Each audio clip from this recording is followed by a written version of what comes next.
Blog Talk Radio.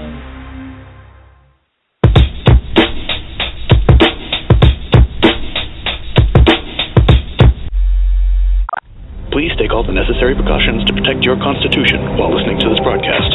3, 2, 1. Coming to you live via the internet. It's time for Rage Against the Regime.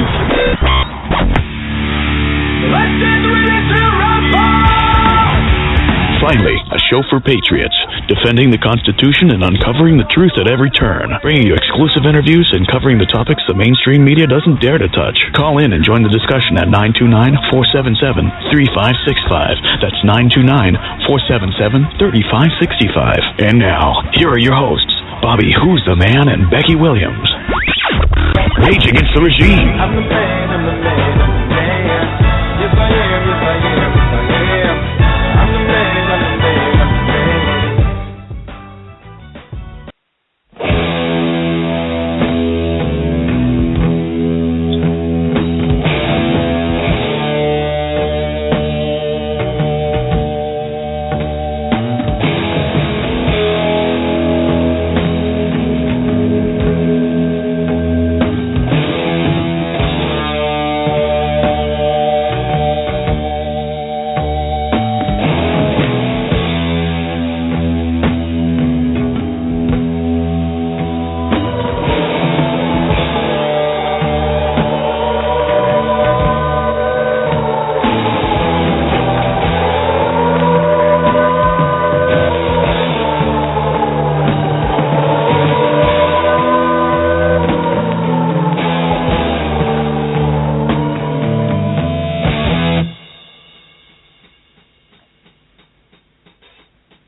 Gathered in their masses,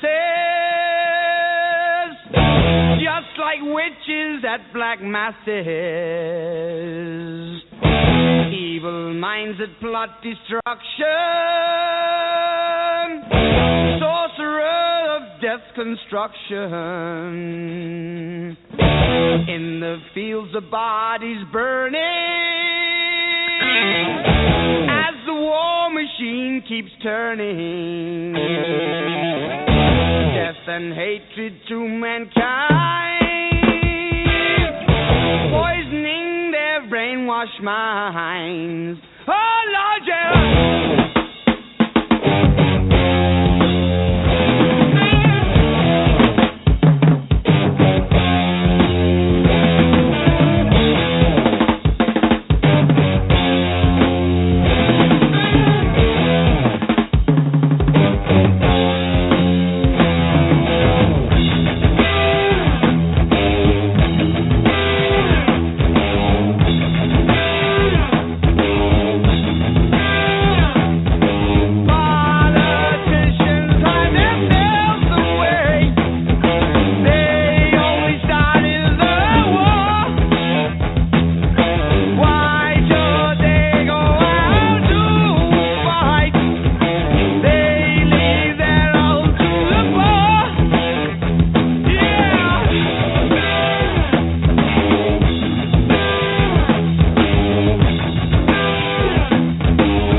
darkness world stops turning, ashes where the body's burning. No more war pigs have the power, and as God has struck the hour, day of judgment God is calling. On the knees the war pigs crawling, begging mercies for the sins. Satan laughing spreads his wings. Oh Lord, yeah.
Welcome back to Rage Against the Regime podcast. I'll be your host this morning, Becky Williams, and I'll be joined with one of our newest additions, Kerin Smith. Welcome to the show, Kerin. Thank you very much, Becky, and I'm so very, very proud to be going on your network at the end of this week. And thank you for giving the South Africans the opportunity to have their say on your show. Oh, absolutely. It's my pleasure. It's something that's very dear and near to my heart. The Afrikans are suffering so greatly, and that's what this show is about today. We have a couple of other things that we're going to be covering this morning that are very disturbing, and I don't know if you've had a chance to look at some of the information. When I share it with you, I'll ask you about, had you had time, I posted up some things this morning on Facebook that were most discouraging. Just when you think it can't get any worse, it does. So we'll start the show. I've got an area code 512 with an open line. Who's calling in, please? Dr. Frank Rice. Hi, Dr. Rice. How are you this morning? Doing well, thank you. Thank you so much for joining us. Our guest is running a little bit behind. They're in the UK. So I'm going to leave your microphone open, sir. If you have something you'd like to say, please don't hesitate to come in. Kerin, can you give us a little bit of information on Jack Sen, our guest today, and what his current work is, and hopefully he'll be online here pretty quick. Well, Jack was running for the UKIP party in the UK, and he came out and said that the white race in South Africa is being wiped out by the blacks. And for that, and for some other comments which he made, a few days before the election, he was suspended from the party and eventually asked to leave altogether. Now, it seems to me that today, if you speak out about something that is desperately wrong, there are terrible consequences for you.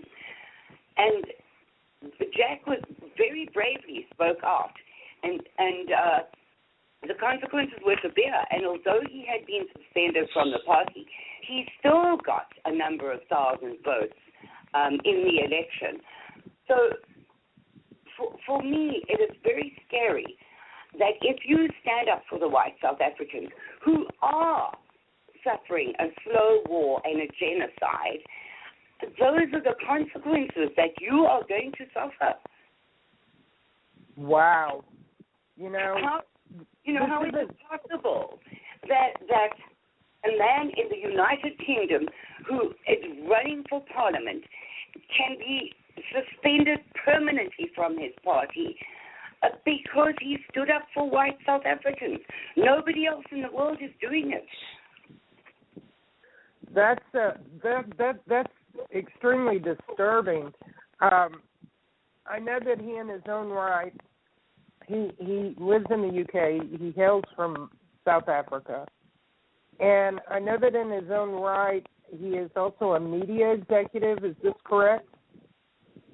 I'm not really sure about that. Right now, he is writing columns for a lot of blog pages. He's been interviewed by a ton of newspapers. He's joined the British Nationalist Party instead of UKIP. I'm not sure what his long-term plans are because we haven't. He's been so busy that I haven't had a chance to have a very long conversation with him in the recent past. But there is. He has done great work for the white South Africans. But there is another person who pioneered the work in the British Parliament, and that would be Claudia Bryan. Now, she was raised in South Africa and has lived in the UK for 20 years. She has gone to the British Parliament and made representations on behalf of the white South Africans.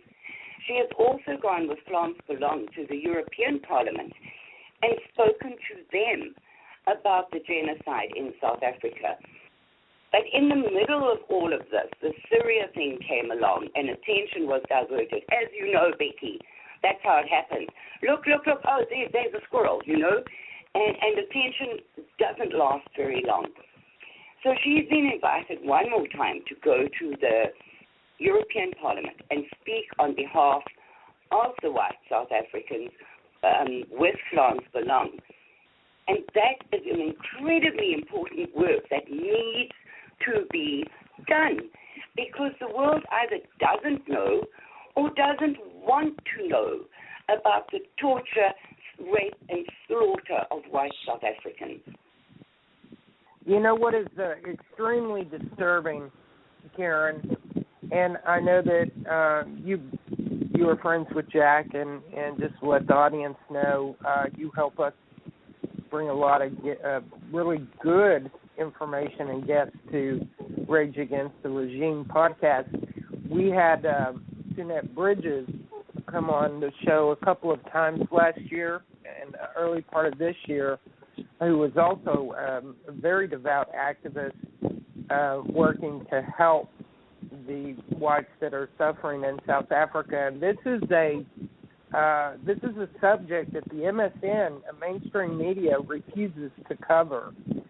Even if you view commercials or an infomercial that comes on for UNICEF or one of the Christian organizations, mainly that play late at night for the insomniacs with the infomercials and such, they always show the poor black children in the regions of Africa, but you never see the truth about the white children that are living in these squatter camps that are being pushed out of civilization to live like less than animals, actually. Sometimes, often on top of dumps where people have thrown their trash and living in shanty towns that are made of cardboard boxes with little to no provisions. What's going on with the people's ability to donate or give funding for these families that are being displaced? The problem there is, Becky, is that in South Africa there are only approximately 3.5 or 4 million white people. Now, 1 million, which is 25% of them, are living in abject poverty, as you have just said, because there are over 120 race-based laws in South Africa, which disallow white people to work, to get any form of government assistance, to do anything. Even the Red Cross in South Africa does not do any work for white South Africans. They have been told by the government of South Africa that they may help the blacks only. If they help whites, they will be ejected from the country. So even they do not help the white people. Now, if 25% of the white population is living in a squatter camp, or worse, living in their vehicle, living under a shelter on the side of the road, how do they possibly contribute to helping others?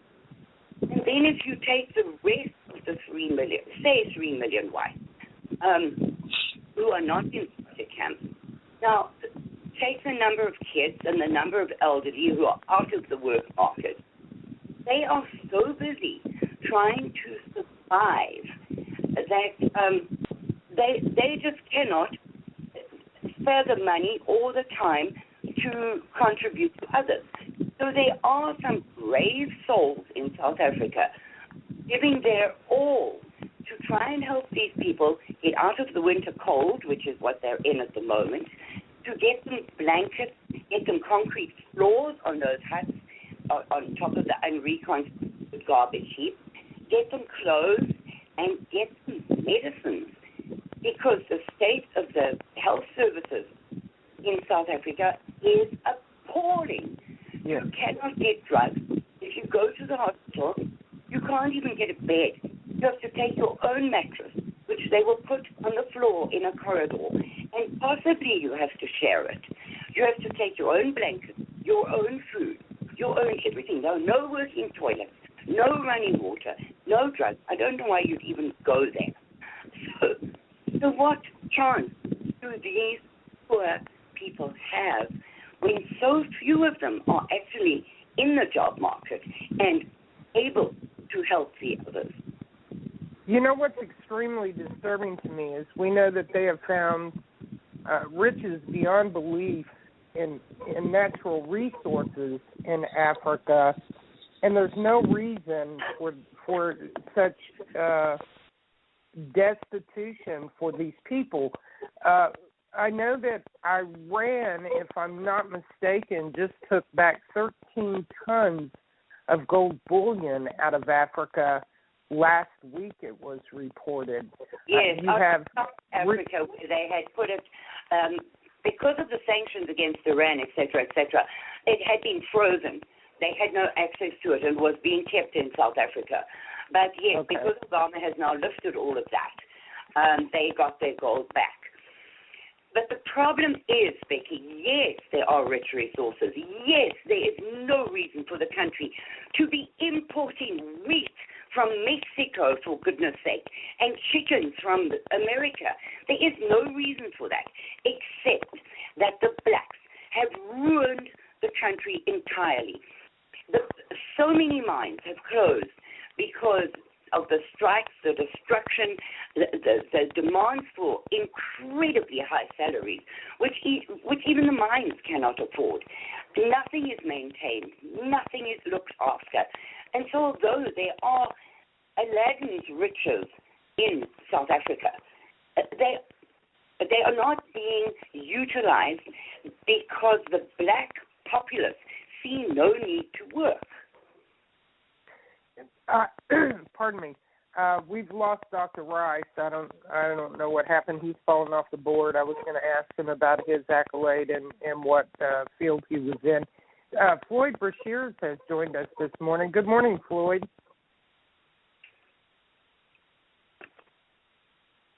Brother, is that you? Area code 580?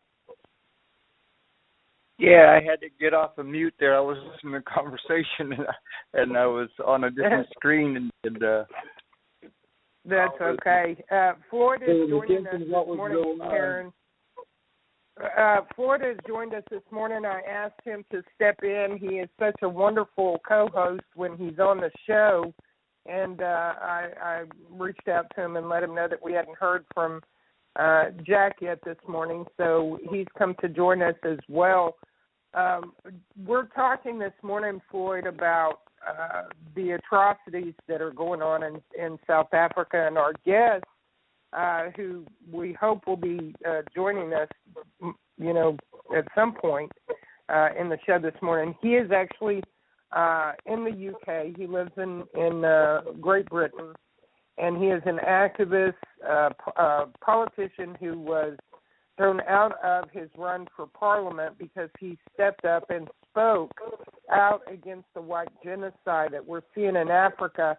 And the reason that this is such a passionate subject for us is we know how this current regime or oligarchy that's running America from Washington has race-baited and pitted the races so heavily against one another, in particular demonizing the whites. And with the most current event out of Charlotte, South Carolina, what we just witnessed with the vast escalation of stripping away the Confederate flag and many of the monuments, anything that had anything to do with our history is being taken away from us. But the parallels, and I think Kerin can testify to this, the parallels of what we're seeing here in America, we're witnessing in Europe, in France, in Italy, in Switzerland, in England, where whites are being attacked, and there is a form of coalition, if you will, between the blacks, a heavy coalition across the globe, working heavily with the Muslim community, population, Islam, the Nation of Islam. And what has happened to South Africa essentially was put into a fast-forward program to genocide whites, and that started in 1994 very heavily. Am I correct, Kerin? Yes, it did. It did. As soon as the ANC government took over in 1994 and Nelson Mandela stepped in as the first black president of South Africa, the problem for the whites just became ridiculous. Amongst the first things that they did was to confiscate the firearms from all the whites. And then they disbanded the commandos, which are kind of a militia force which protected the farms. They disbanded them. And from there, it has just gone downhill. There has been at least 4,000 farmers murdered brutally in South Africa. But getting figures, correct figures out of this government are impossible because there are two things they do. They do not classify crimes by race, number one. Number two, they do not allow anybody to report on crime statistics. So the government will put out crime statistics at a time and a place of their choosing. But the figures are never, ever anything like correct. So what we are relying on for our figures is citizen reporting, and then there were two people in South Africa, one of them being Sunette Bridges, who was then verifying every claim of murders and things and then posting it as fact. However, the two people that were doing it have become so disillusioned and so heartsore and so unable to look at these atrocious photographs and pictures every day that they are not doing it. So getting reliable figures out of South Africa is almost impossible.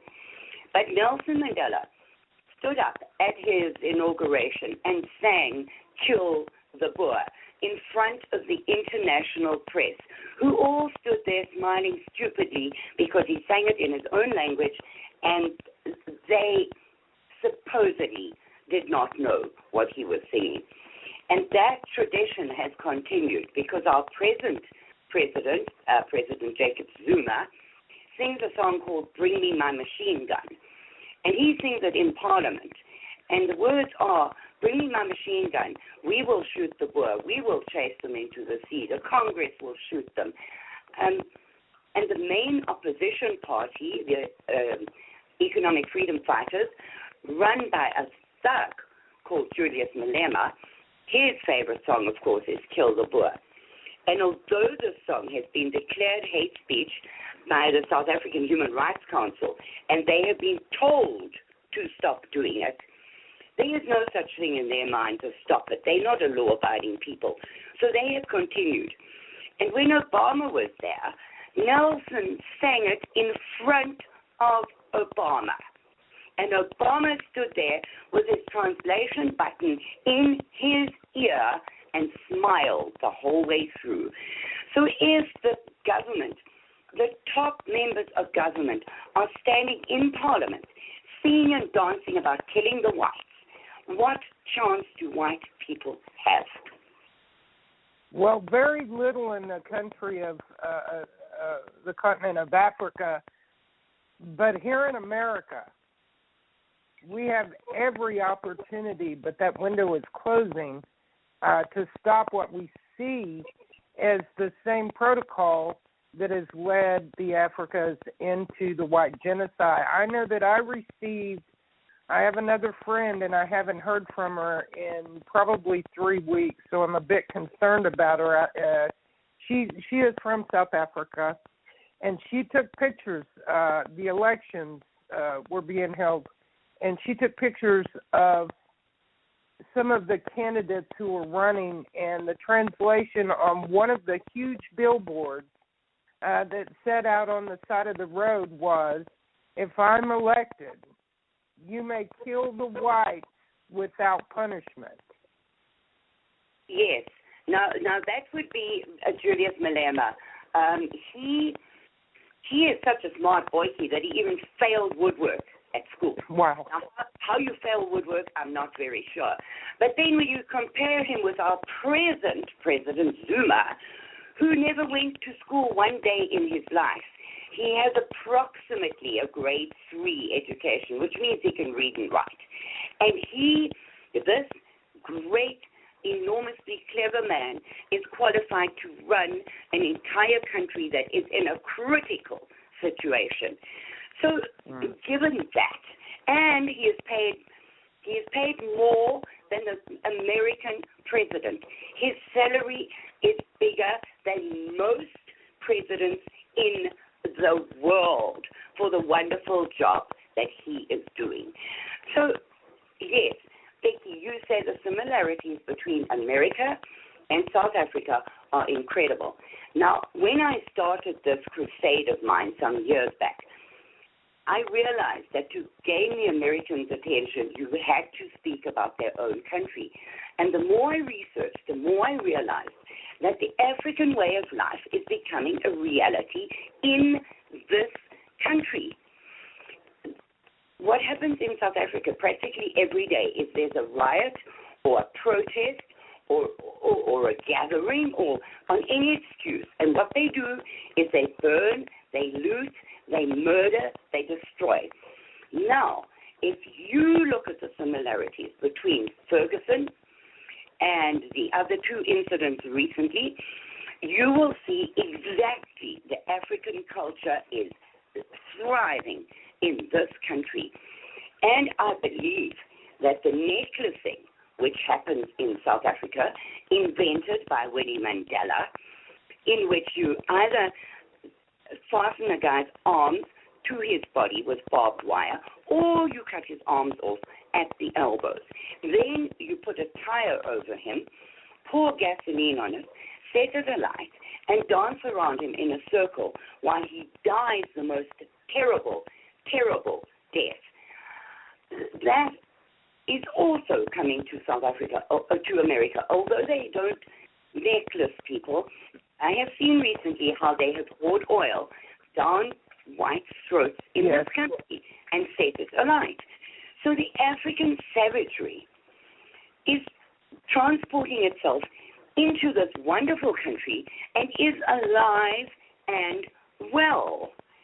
And I have said this for years and years and years, that the South Africa is a microcosm of what is going to happen in the rest of the world. And it is the savagery and murderous, looting, stealing, lazy, not wanting to work, you owe me attitude of the South African blacks has become worldwide. You know, what I find most interesting is I was reading something last night that was extremely disturbing, and it is a UN agenda. We know the ties that the Afrikans have with the likes of Boko Haram and the Taliban and Al Qaeda and many of these Muslim groups, and we're seeing also in the Africas what is happening to the Christians as well. They're not just killing the whites, but they are making sure that they wipe out Christianity, and that is the goal across the globe, is to destroy the symbolism or the churches, the books, the Bibles, the people of Christianity. And we're seeing this come to fruition very rapidly as well. It is definitely a world that is in a spiritual battle that we're witnessing. Floyd, did you have a chance to look at any of those posts that I tagged you to in the night this morning?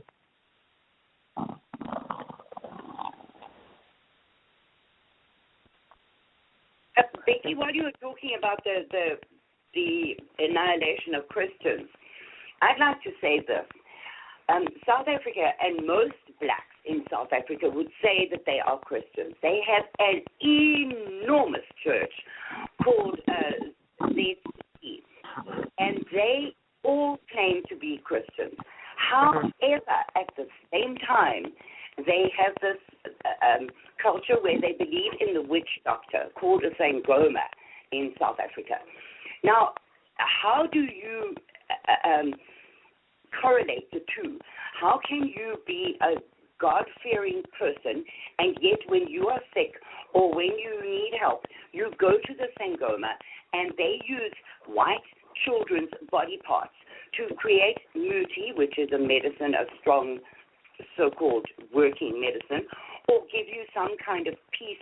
It looks like a piece of string which you tie around your waist or around your arm, and then all your problems are solved. So the mere thought that they say they're a Christian nation is totally beyond me, because they worship their ancestors and they go to the witch doctor and they believe the tale that the witch doctor tells them, that if you have AIDS, you can cure it by raping a virgin, which by extrapolation turns into a white baby. So they believe this and they act on it. So where is Christianity in a story like that? Well, I'm going to share some I see one thing there that go ahead. Yeah, we in America we have a similarity. It's not quite what I can envision in South Africa, because you're talking to someone who lived through apartheid, who saw South Africa long before they had that problem. Before the problem reared its ugly head, they always had the problem. That was the thing. But in America, our witch doctors are guys like Al Sharpton, Reverend Jesse Jackson, this preacher, Barricade. Yeah, these are our witch doctors that the black men go to and listen to, and he poisons their minds against a white guy.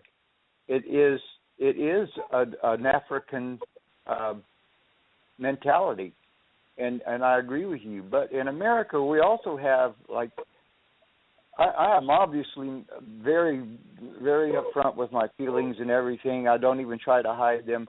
And I've had black men take me by the arm and say, "Sir, I want to talk to you," and tell me that, hey, this division is not about you and me. He said, they are making us like this. We don't want this either.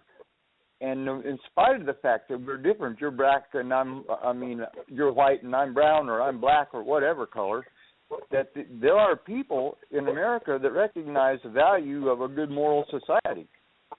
That I don't know if it exists in Africa, because what you're saying, these people will tell you they're Christian and cut your head off right there, because you're white and you don't deserve. Well, it's not even a case of cut your head off, you know. I know, that's a metaphor. Yes, it's really, really hard for me to even go into the things that they do to people, because here if you have a house robbery, it's normally an opportunistic crime. They see your house is empty, they see you're not there, or they've been watching for a while, and they come in, rob you, and go away. In South Africa, they wait until you're at home, or they stay in your home and wait for you to get there. So it's not a house robbery. It is an absolute murderous rage that they are going on.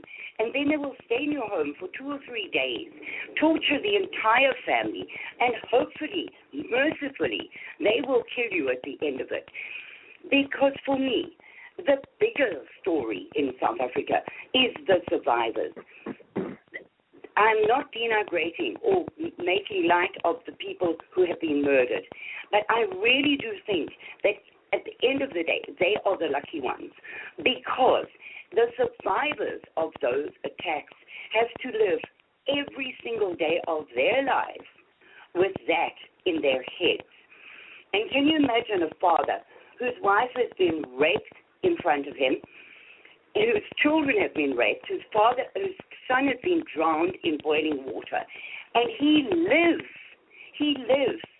Can you imagine the torture that man lives through every day? And I read last week that the suicide rate in South Africa is astronomical. And can you understand why? Who would want to live after that? Wow. Well, see, let me ask you a question, and this is going to hit home because the listeners don't know what I know about your own personal family experience in Africa.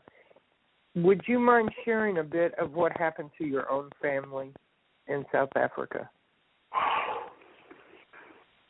Becky, I always try not to make it about me, to make it about the broader picture. I know, but I want them to understand that this is not something that you speak of that is, pardon me, this is not something that you speak of with such passion without experience, that you actually, God bless you, I'm so glad that you escaped that and that you met a man who loves you and you've come to America to thrive, only to find that we're headed down the same path from that which you have been delivered from. I want people to understand that you know firsthand the atrocity and the experiences that you speak of have touched so closely to your own family and circumstance. Can you share a little of that, or would you rather not? No, sure, Becky, I will. But as I say, I really try really, really hard to make it not about me. But I will tell you, so that people can understand that, as you say, I am not ranting on just from hearsay. I come from a family of 5 children, and we were all born in Rhodesia, which is now called Zimbabwe. Now, very early on in life, the Civil War came to Zimbabwe, and my father was a major there, and he was also in the local block watch, which was people who patrolled the streets at night to try and keep the white citizens safe.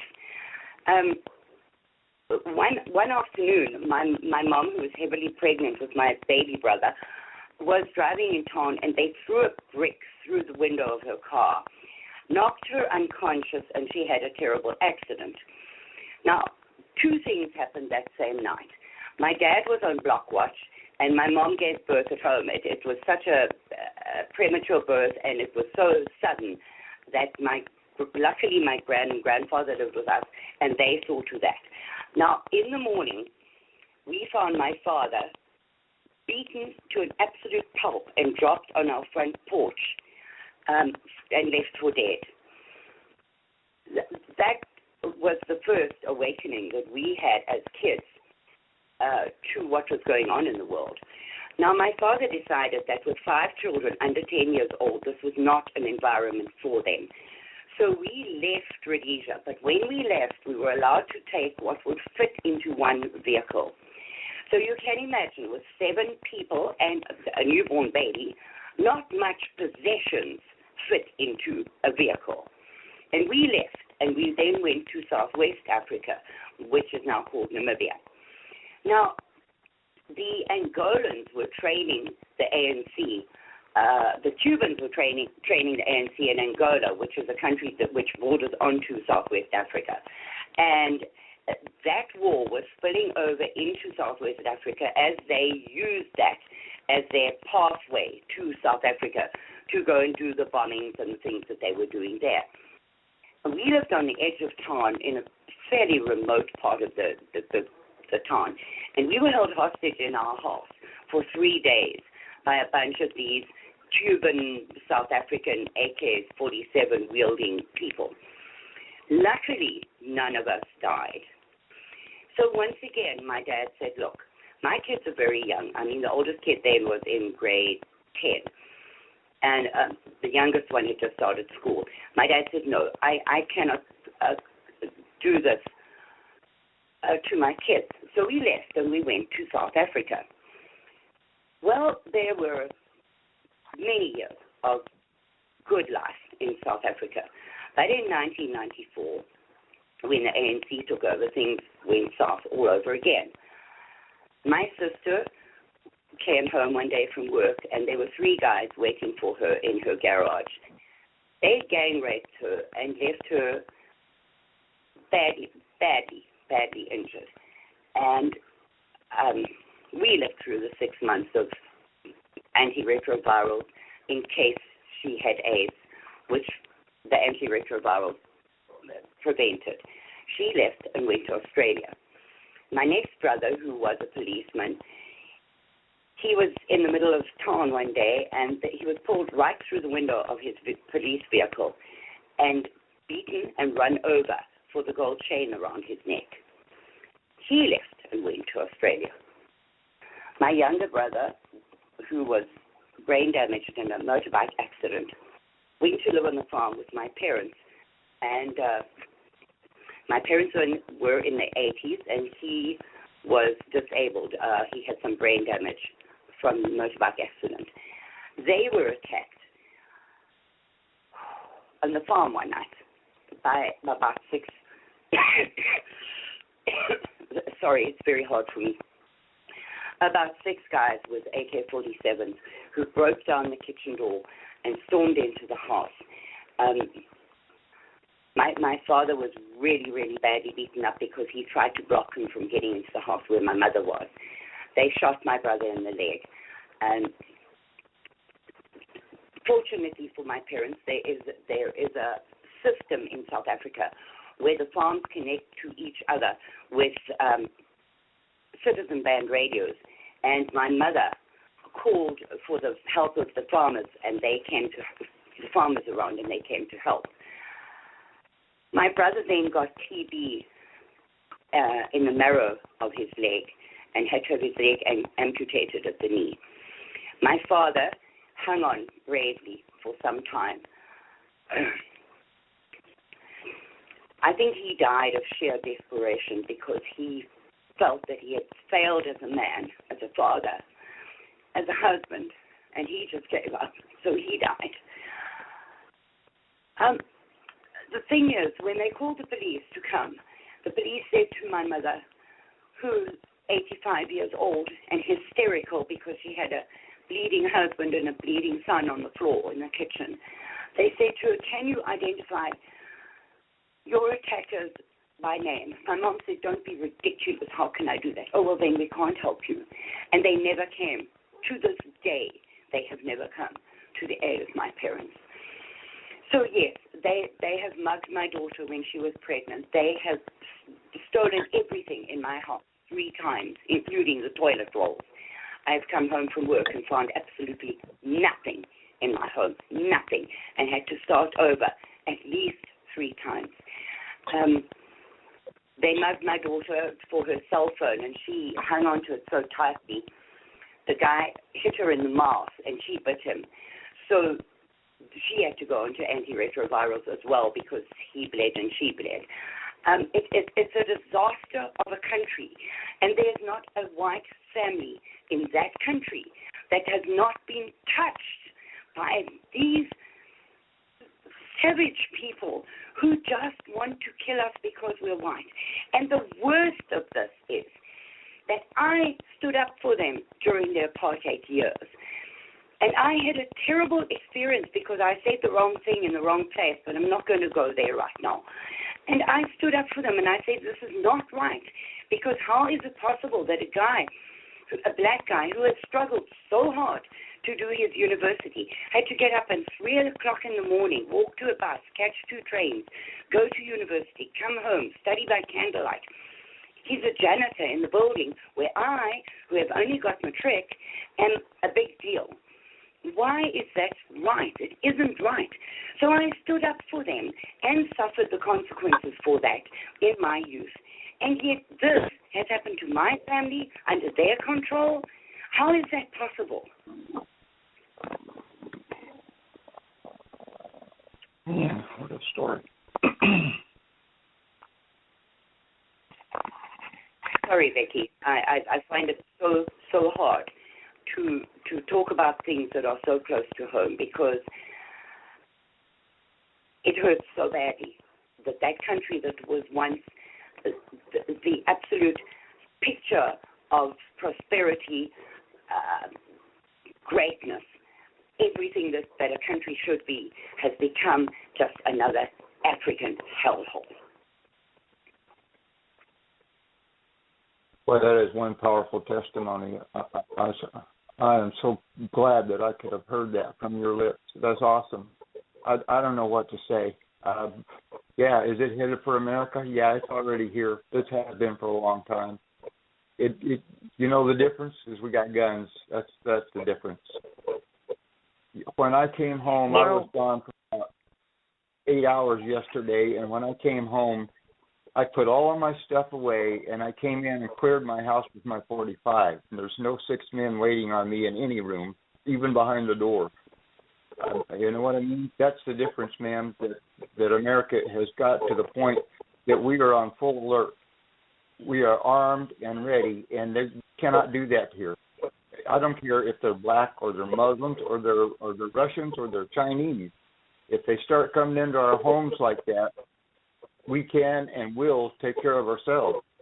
So what about, how do we help the people that are left in South Africa, if there are any? The problem there is that you are really forbidden from helping them. It is a terrible thing, but first of all, the Postal Service is no longer. So trying to send donations of clothes or whatever will not work, because they'll be stolen before they get to the person they meant to go to. Or the Postal Service will on strike and they won't get there. And if you send a parcel of clothes or food from here, the recipient has to pay taxes on it. So you're sending donations to a totally broke person, and they have to pay if the parcel ever gets there. So that doesn't work. So what do? You try and send money, but there are a lot of scammers as well, because recently I found 2 organizations which are full-on scam artists, and they are collecting money on the backs of the misery of these white South Africans, which not one penny goes to the white squatter camps. So you have to be so damn careful what you do. I don't know how you help.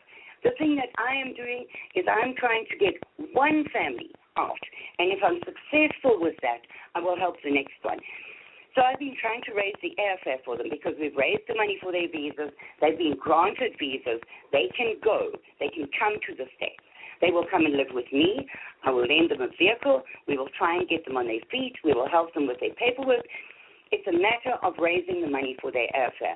And I am struggling so hard to get people to help with that. That is heartbreaking for me, because everybody steps up and says, what can I do for South Africa? But when you ask them for $10, they won't give it. And if I don't do this first family successfully, then there's no point in even trying to do any more. So for me, it's just heartbreaking that everybody says they want to help, but when it comes time to help, then they all disappear. Ma'am, have you got a YouTube channel? No, unfortunately, I don't. Oh, how I wish that I could get the right people to you, and you could put a video together, and they could help you with pictures and descriptions, and you could give this testimony. This is. I mean, it's awesome to hear this, because really, I don't know anything about. I mean, I've heard rumors and some stories, but nothing of this level, ma'am. And I'm fairly well informed. I'm not asleep at all, and I'm shocked that I don't know what just happened in a country where I have friends in Mozambique, and I don't know what's going on in South Africa, because they hid it that well from us, ma'am. And your voice could get this out.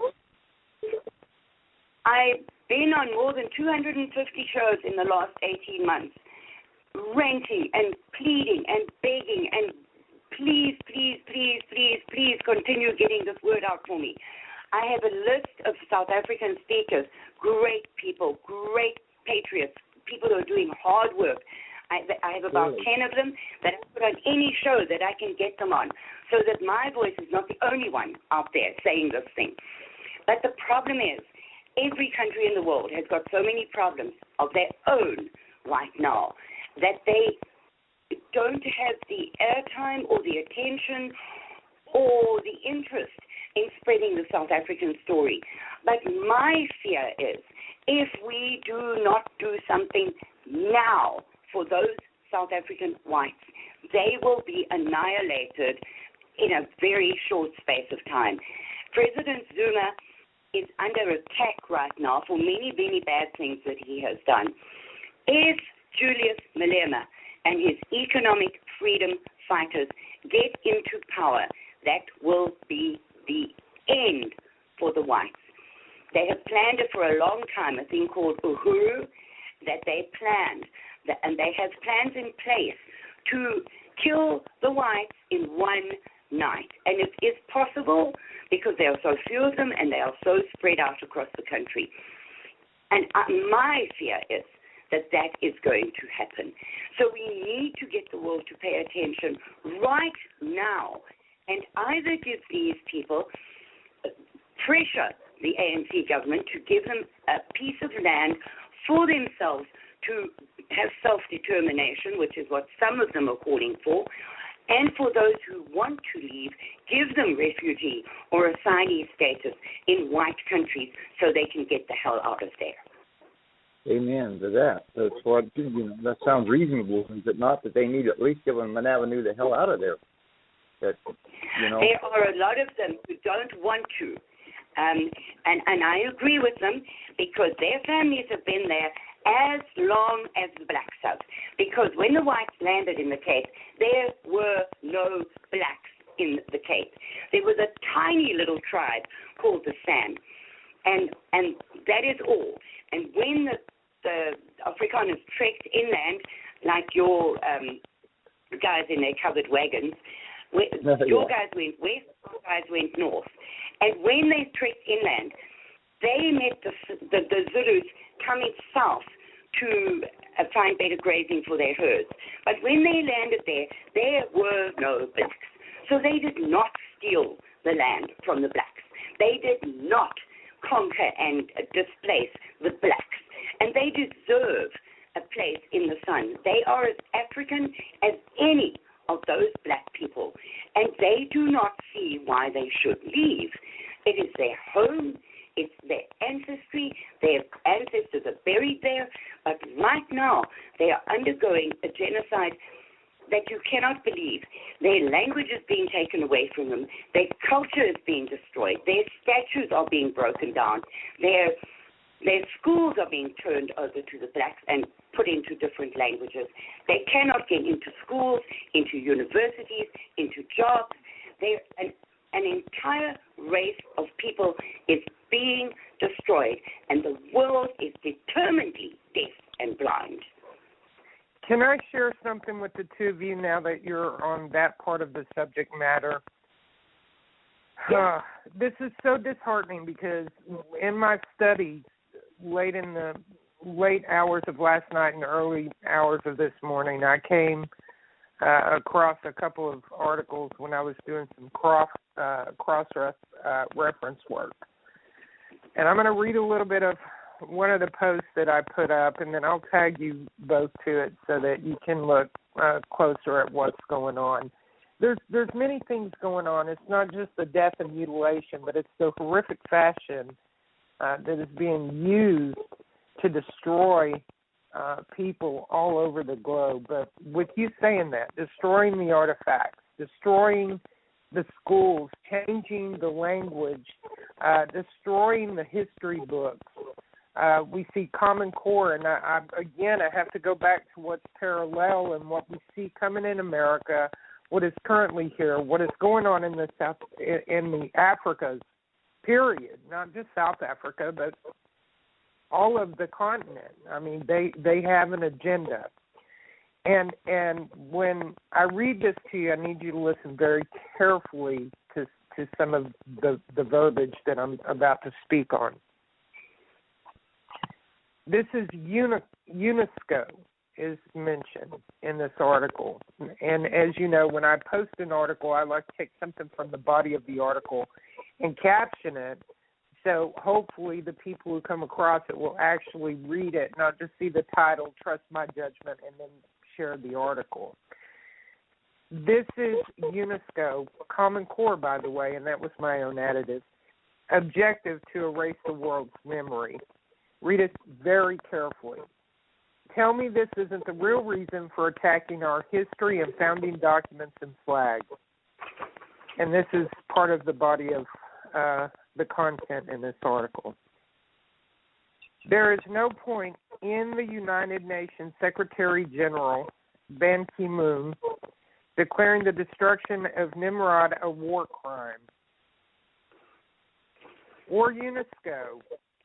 See how UNESCO is so much more than what people think, and Common Core came out of UNESCO, by the way, which is what actually motivated me to become political to begin with. I saw that Common Core was in the Texas schools. My grandchildren were being exposed to it. That fired me up. I started doing my homework and found a whole nest of destruction in that Common Core. So I'll continue. Or UNESCO declaring it's a direct attack against the history, and this is concerning the Islamic Arab cities, and this is over in Iran and Iraq that this is being spoken about. There is a place, a clear 1954 Hague Convention. Hague was the court that is supposed to punish unilaterally across the globe. It's an international court, a Supreme Court. Unfortunately, it was put into place by the very bodies of corruption that are destroying the world today. So anybody that thinks you can get any satisfaction in the Hague is basically a joke. 1954 Hague Convention protecting cultural property in the event of an armed conflict. It remains unratified. This is important, folks. It remains unratified by two states.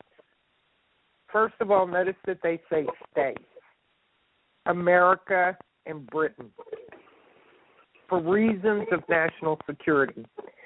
That is two states. Now listen who they couple this with. That is two states plus the Taliban and ISIS. Did y'all get that?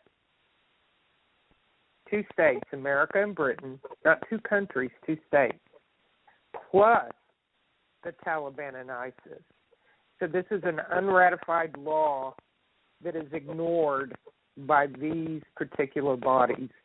Then it goes on to state, as Robert Bevan has written in The Destruction of the Memory in 2006, the raising of history, R-A-Z-I-N-G, of history has long been the most hypocritical weapon of war. Folks, they're trying to erase the Civil War artifacts, take out the Confederate flag, take down the American flag, change the curriculum in school, further a lie that has been used for centuries concerning slavery. You get where I'm going with this, folks? When I protested definitely. the dropping of a high, that's interesting, isn't it, Floyd? What were you saying, brother? I said definitely see where you're going with it. Preach on, girl. Okay. When I protested the dropping of high explosive bombs near ancient Serbian churches during the Kosovo War of 1999, I was told it was unreasonable to expect the RAF to be pinpoint accurate in its targeting. The heirs of Bomber Harris are not squeamish about the far end of the bomb site. But in a human being or a historic building, there will always be collateral damage. On this 70th anniversary of the Dresden firestorm, at least we say sorry. We did not do so at the time.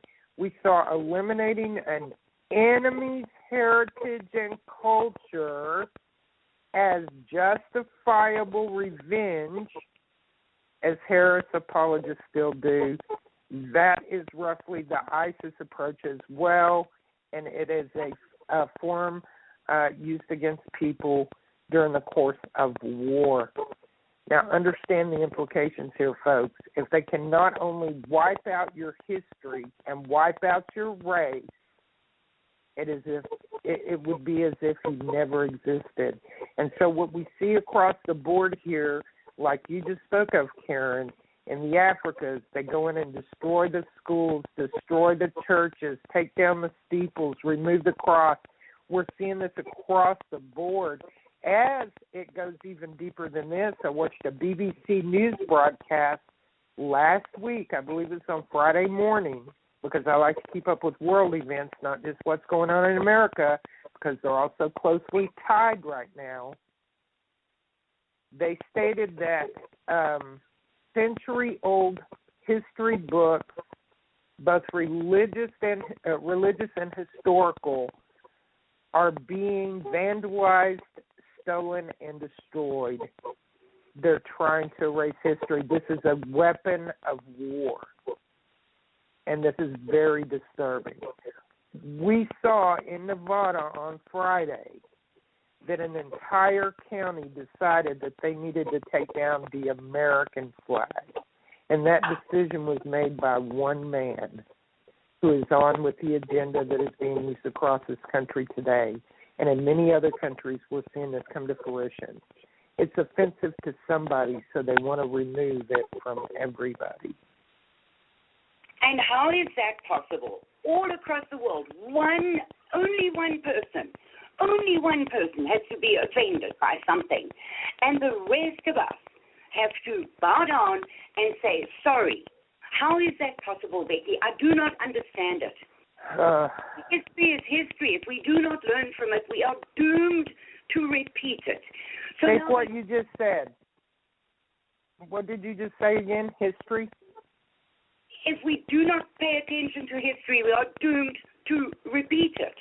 How can we pay attention when the media but sister, I didn't mean to cut you off. I apologize.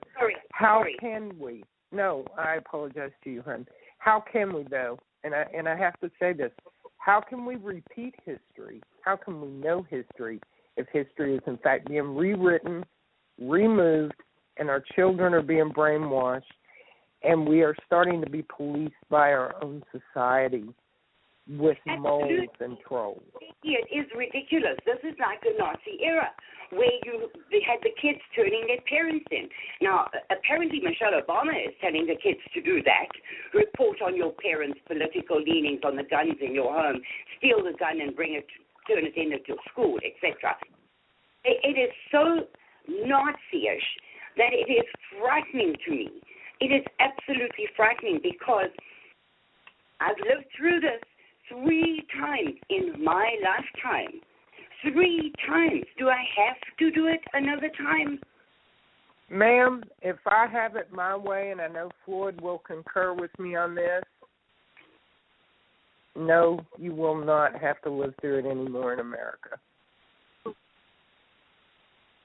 Well, Becky, I have been listening to your show, and I have been amazed at the similarities of the message we are preaching. You are preaching it for America, and I am preaching it for South Africa, and by extension, the entire world, because we're all in this mess together.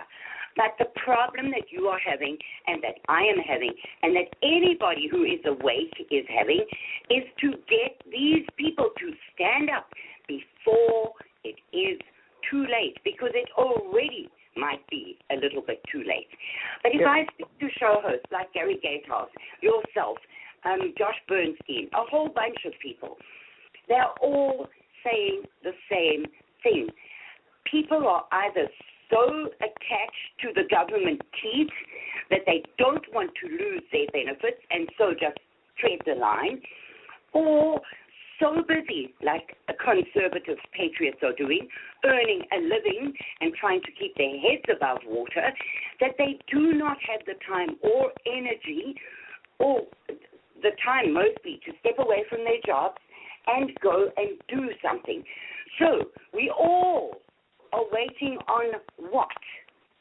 Across the world, the people who are awake appear to be waiting on some cataclysmic event before they stand up.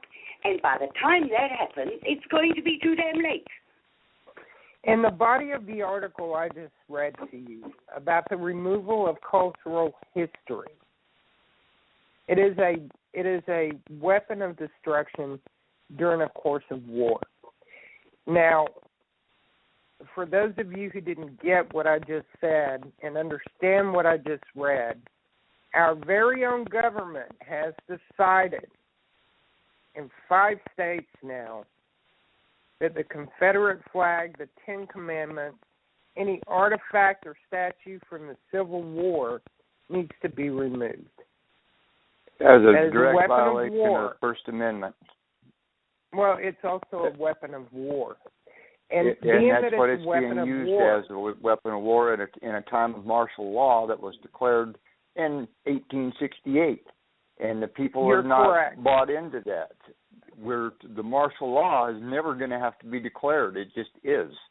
You can make the rules as you go up, because that's what's wrong with this. One of the justices of peace, the Supreme Court was able to hand down such a screwed up damn ruling because they're not the Supreme Court that we had designed in the Constitution. They're the Supreme Court we designed in the corporation so that we put our cronies in there and they vote exactly like we want them to. It's not about the Constitution anymore. Now, that's the problem with our country.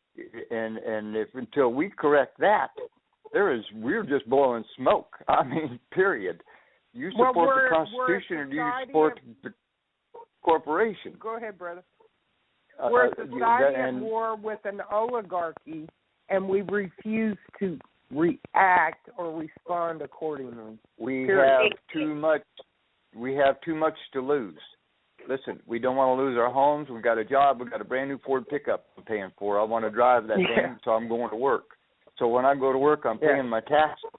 I'm paying taxes on everything. I'm producing. I'm a productive citizen in society. I feed the machine. I keep it going. I'll be there April 15th. And that's the insanity, because now, everybody's got a big grin on their face. We're moving in something. We're about to take every bit of that from you, and you're not going to have a prayer.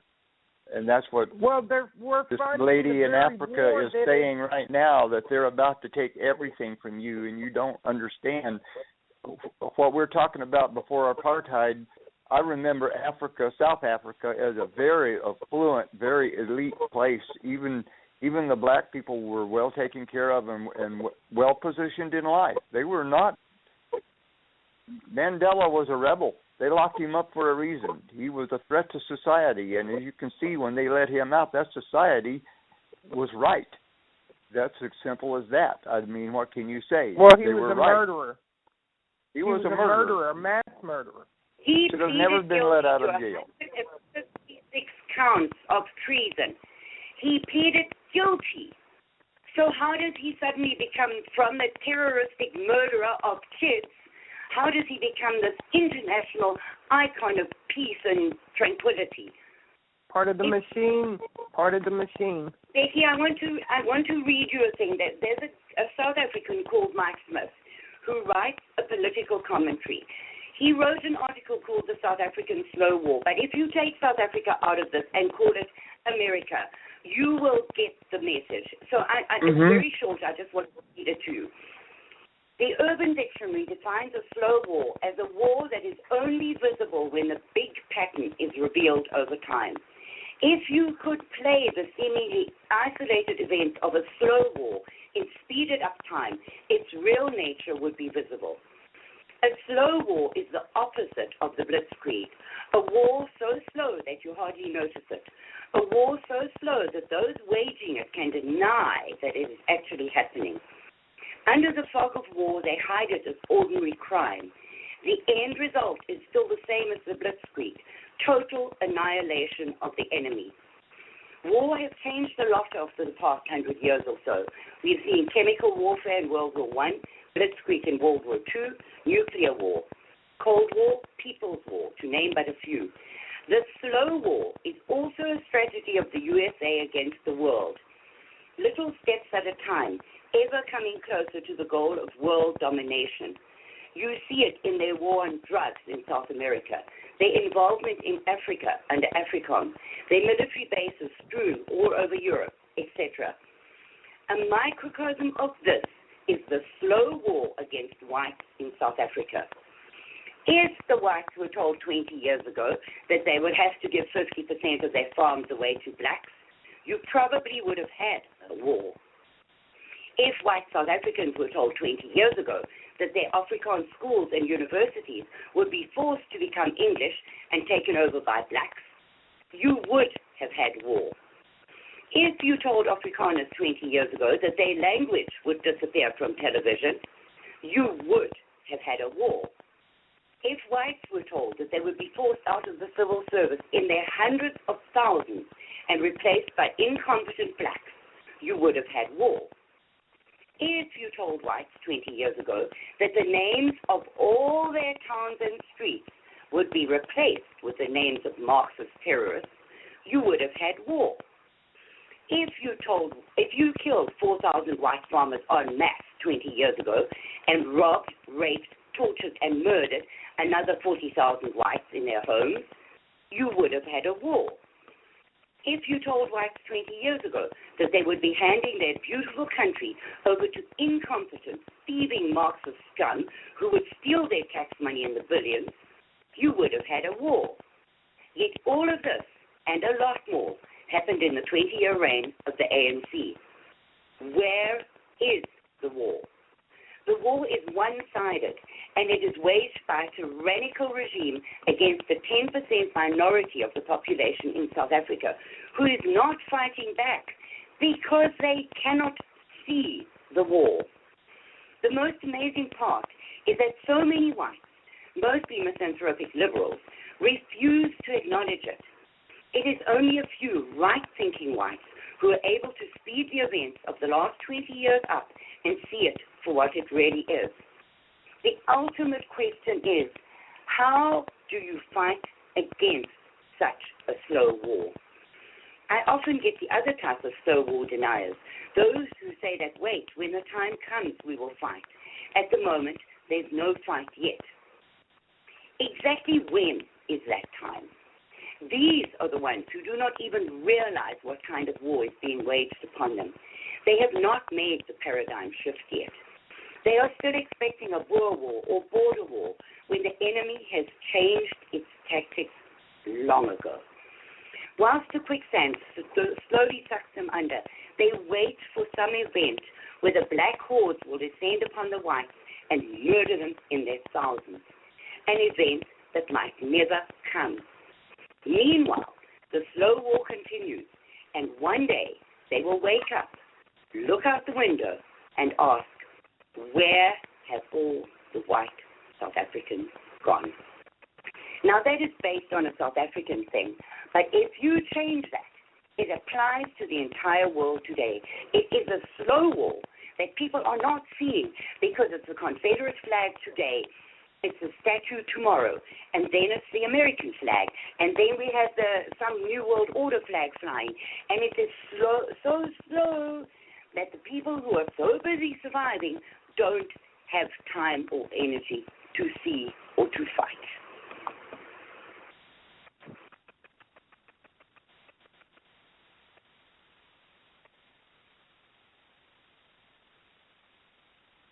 Are you still there, Becky? Yes, yes, I'm here. It's like carbon monoxide. It's you can't see it, but it's killing you. And is that piece not absolutely correct for what is happening in the world today? Yeah. Mike Smith is an incredibly intelligent man who puts things together in a way that anybody can understand them. A slow war is being waged against us in this country by the Obama regime and his puppeteers.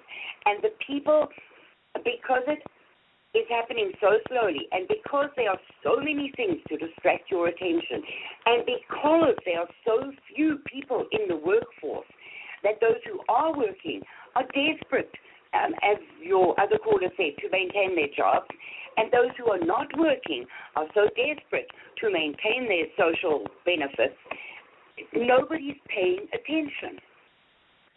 Well, some of us are paying attention, and we're paying very close attention, and we are the watchmen. We're the very watchmen that the Bible speaks of in Ezekiel. And we must continue to be the voice, but for us to stop the rolling madness, it's going to take more than a voice. It's going to take people acting on that voice, being responsible enough to understand that the very things that you're trying to hang on to are the very things that inevitably you will lose, and their intention for you is to kill you. It is to kill us. They poison us with our food. They poison us with our water, the air we breathe. Even the rain is contaminated because of the seeding. The soil becomes contaminated. We're exposed to it every day, and people know this. This is done with intention through your food sources, the genetic modifications, the pesticides. It's money for big pharmaceuticals.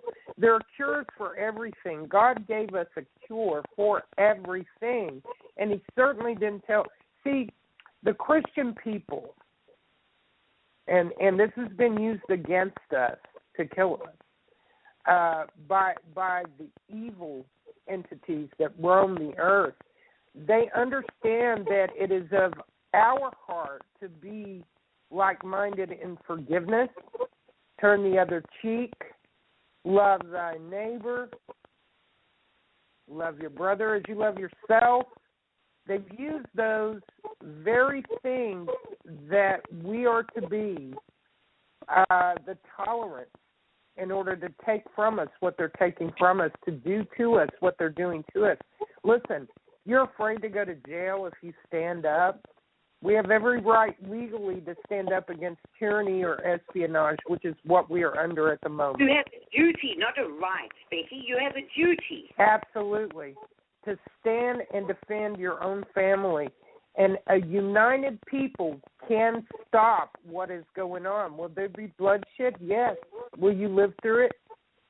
You got as much chance of living through it as I do.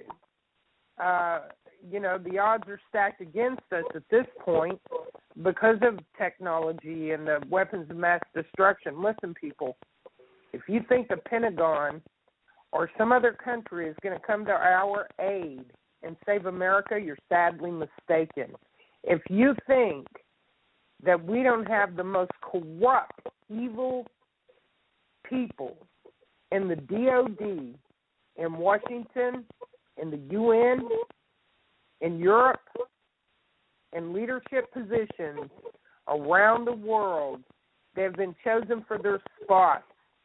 Did you know that most of the people who have been president in this country have some lineage tie to one another? Some cult tie, some tie to some degree, whether it be through fraternity or through blood. We have been reigned over, and people don't take the time to do their homework. They don't take the time to educate themselves. And we can tell them all day long. It's like telling a child, don't touch that, it's hot. Don't touch that, it's hot. Inevitably, at some point, a little child is going to touch the fire or whatever it is that you're telling them, you're warning them not to do. Don't stick your finger in there. Don't put that object in there. It's going to shock you. They inevitably will do it. Society is the same. People, we're telling you that we are in trouble. The Africans are in trouble. Those people are suffering. They're dying. The hands have been tied. Even the corporations cannot give money. And we're seeing this come to fruition right here in America with the privilege of others above another race, being placed above. But the actuality is they're being used. The blacks are being used to death in this country. It's all been propagated on a lie. We owe them reparations for slavery. Well, there were more white slaves than blacks. They sold their own people to us to begin with, to the Europeans. I say us, the Europeans. And the first Go ahead. slave in this country was black. Yes, and there were more black slave owners than white, but the government has used this since Lincoln, the first true dictator that we had in America, that everybody has hailed as some kind of a hero, and this lie has been used, and now they're using the black people in this final push to take over the globe to exterminate, and without penalty. The penalties are not there. They're being backed by the government or the oligarchy. I don't want to call them the government because they're not. They're being funded by them. Police officers now have been demonized to such a degree and being executed and attacked by these thugs that they won't respond. A lot of them won't respond to the call any longer. They're apprehensive about apprehension. And it's even worse, people. I wanted to share something else today. That this is just going to, when you talk about the South Africans being murdered, the whites being murdered, and no one being held accountable, your own family being attacked, and the police ignoring your calls for justice to help you, assist you, to overcome the assault and the robbery and the things that were being done to your family is happening all across the board right now as we speak. Someone in South Africa is being raped. Someone's being murdered. Their things are being taken. A Mexican, I want to say Mexican. Let me just call him what he is, scum. A foreign invader country on Wednesday of last week went on a shooting rampage in California. I believe it's in the San Francisco Bay Area. He had been deported 4 or 5 times. He had 7 felonies, some of which were violent counts of criminal action against a human being, an American citizen in this country. He kills a 33-year-old woman who is taking pictures with her father in a area that there was a lot of vacation people who go and travel and take pictures and have vacations in this area. He murders her. And because of the executive order that Obama has put in place for these foreign invaders, this person did not and could not be arrested. He did not get arrested, nor could he be detained for murder in our country. He killed a white woman. Not that that is of significance. She was an American. He is a foreign invader. He had been deported. He already had counts of 7 counts against him, all felonies. And he was allowed back in to murder. Not only has he murdered her, he's roaming the streets because the hands of the law enforcement are tied and he could not be detained. What does that tell you, folks? The blacks are attacking whites in America today, all over America, beating the hell out of them, killing them, flash mobbing them, putting them in vegetable state, stomping their head, doing whatever they want to Americans that are white, and nothing is being reported on the news. There is no atrocity. the hands of the news media has been bound, but folks like myself and others will report these things to the population. So what is it going to take, Kerin? What's it going to take for us to rise up, help the people in South Africa, get these families removed and brought here or to a safer region, Australia, not that that's much safer, or England, again, not that that's much safer than the situation they're in, but it is safer, or a more safe environment, I should say, be correct. Well, what do you do? Vicky, I don't know, because I write every single week to Congress. I send an update on South African news every single week to every single congressman that I can get an address for. And I have never, ever had one response. And I've been doing this for over a year. Now, I'm not the only one doing it. There are plenty of South African groups doing the same thing. But they do not want to hear what we have to say. Now, the only thing that we can do for South Africans is put pressure on the ANC government. But the problem there is that nobody powerful wants to do that. There's not a government in the world that is willing to stand up and say, this is wrong, the same as we fined and sanctioned you about apartheid. We are going to do that now because of the reverse apartheid. But nobody is willing to do it. So what do? They are allowing black South Africans refugee status in the USA, but not one white South African. How is that possible? You know, I read, again, I was reading up on articles, and you're correct. Minnesota in particular is full of Nigerians. And the majority of that population in Minnesota, which is well over 650,000 that they have brought in from the Afrikkans, but they're stating, and again here the statistics that they give us generally are just a portion of truth. But they did state in the article, I believe it was 287,000 Nigerian refugees in Minnesota, and the crime rate and the attacks in that city on white people, the white Americans, or in that state actually, is astounding, and it's not reported. The murders, the rapes, oh my God, it's unfathomable. I believe they had 5,000. No, I'm sorry, that was the Hispanics, 5,000 rapes in South Carolina just already this year, and that was from the foreign invaders. Are you there? And here, I saw a post from Rick Perry yesterday where he said the numbers for Texas. I don't remember the exact numbers, but it was something like 8,000 murders and 8,000 rapes and 4,000 murders or something this year already by illegal aliens in Texas. I'm not correct on those numbers, but I saw it yesterday.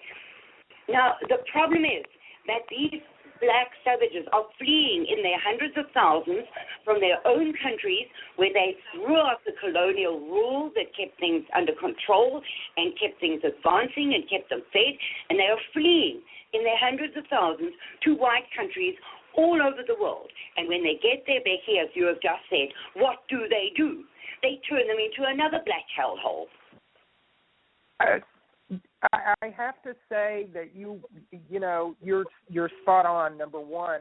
And number two, we have a caller who is a friend of yours from South Africa. Caller, could you announce yourself, please? Hi, yes. My name is Dion. I'm currently in the States, fleeing from South Africa as well.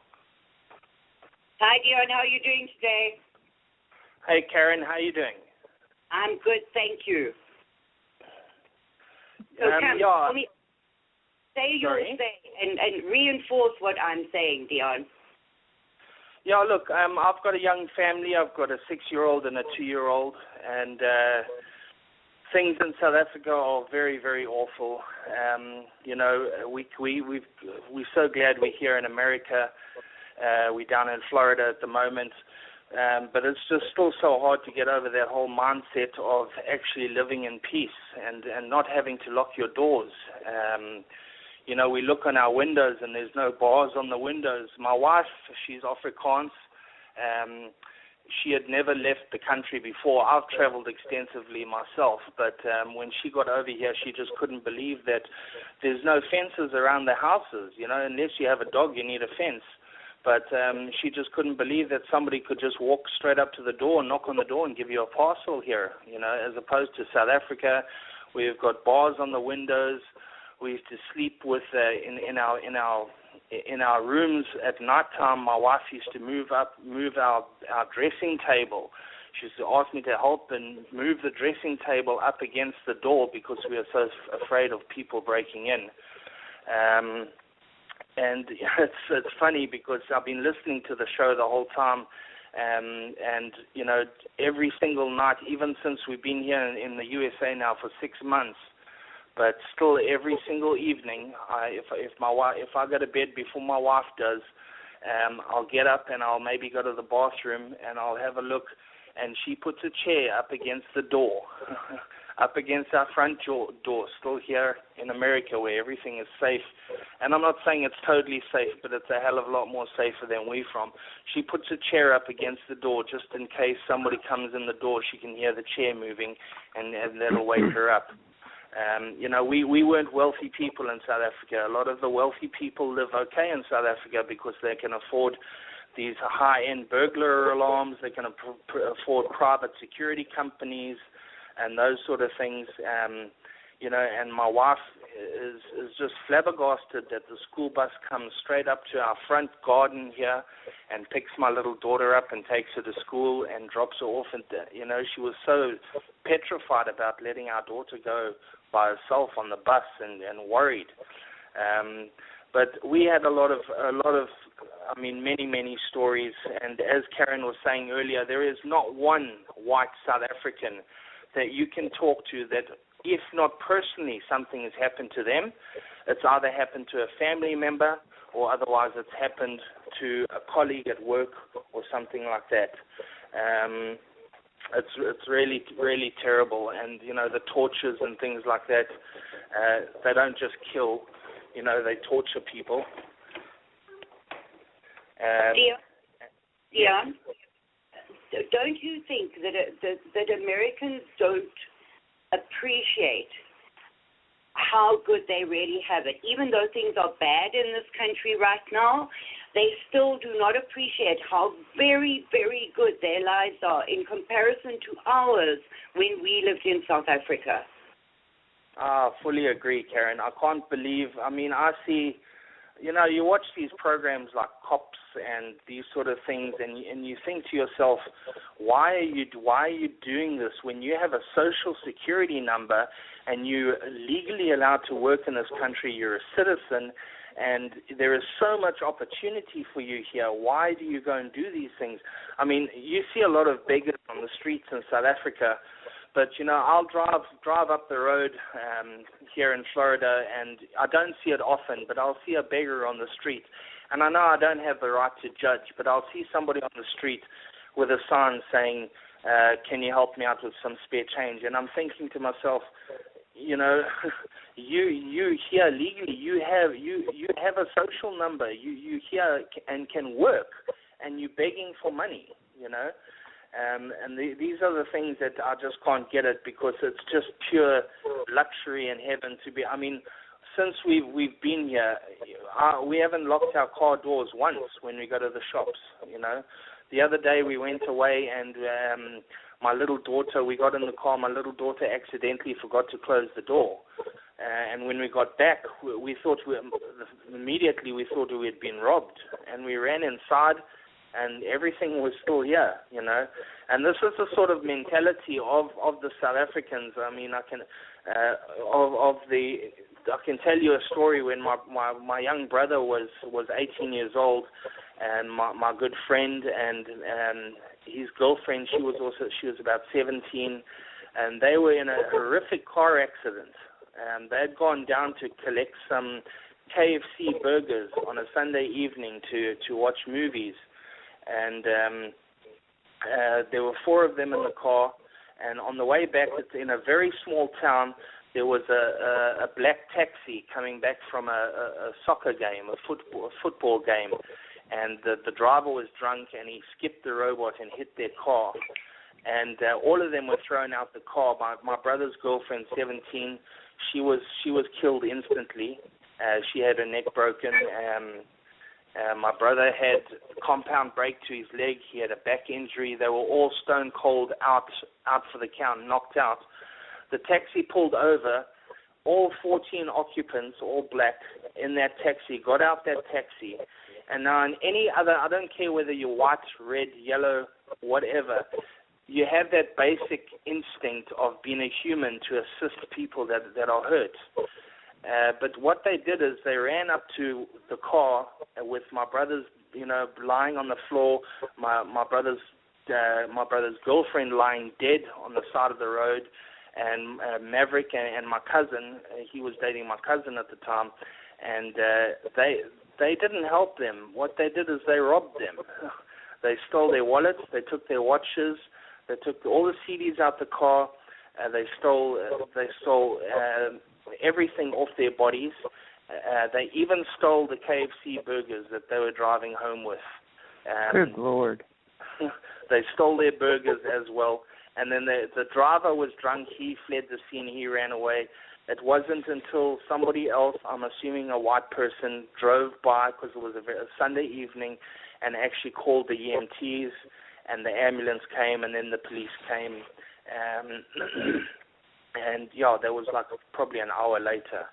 But this is the sort of thinking and mentality, and I see it on sites as well just the other day, where there was a truck driver driving down the road, delivering, let's say, like your public truck driver, and he had an accident, and he was in severe condition in the front seat. And about 30 or 40 of the blacks on the side of the road ran, and they just looted the truck. None of them thought about calling emergency services or the police. They were just thinking they got free food for the day, Wow. So this is the sort of mentality you kind of got to live with in South Africa. Absolutely, wow. Because I used to ride a motorbike when I was in South Africa, and I had an accident one day because there was a drunk black person in front of me who couldn't make up their mind which way they were going to go. So I hit the side of a bridge trying to miss her, and my crash helmet broke in half. I hit the side of the bridge so hard.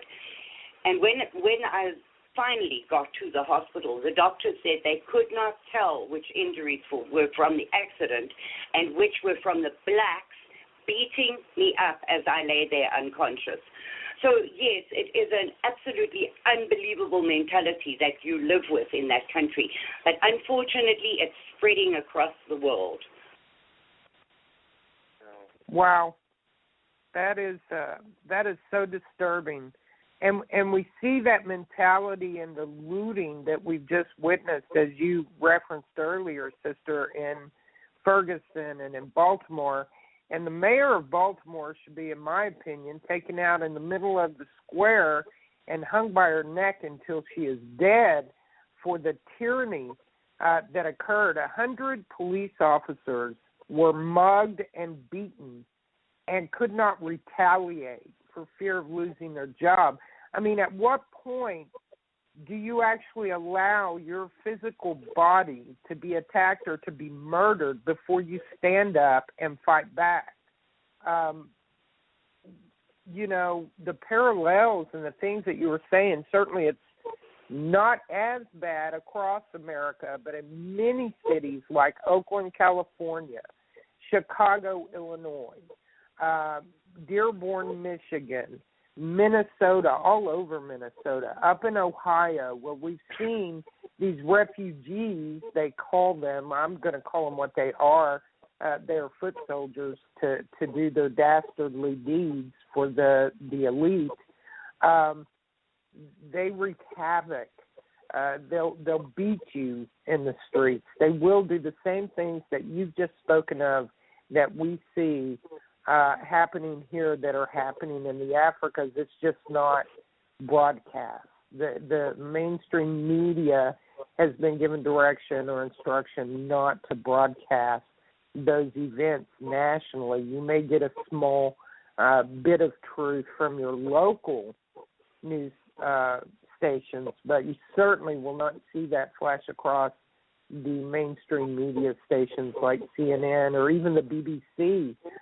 We see frequently they demonize us. Now, I see a huge push in Illinois where you said they had disarmed you in South Africa, and your ability was thwarted at that point to even defend your very life and your property, because in Chicago, Illinois, I watched a video that was on live news where the FBI has formed a coalition with the local government there and with the police department, and they are taking the weapons, or tracing the weapons. They have the highest per capita murder rate, rape, robbery, felonious crimes by these black individuals that are not only Americans but the refugees coming in.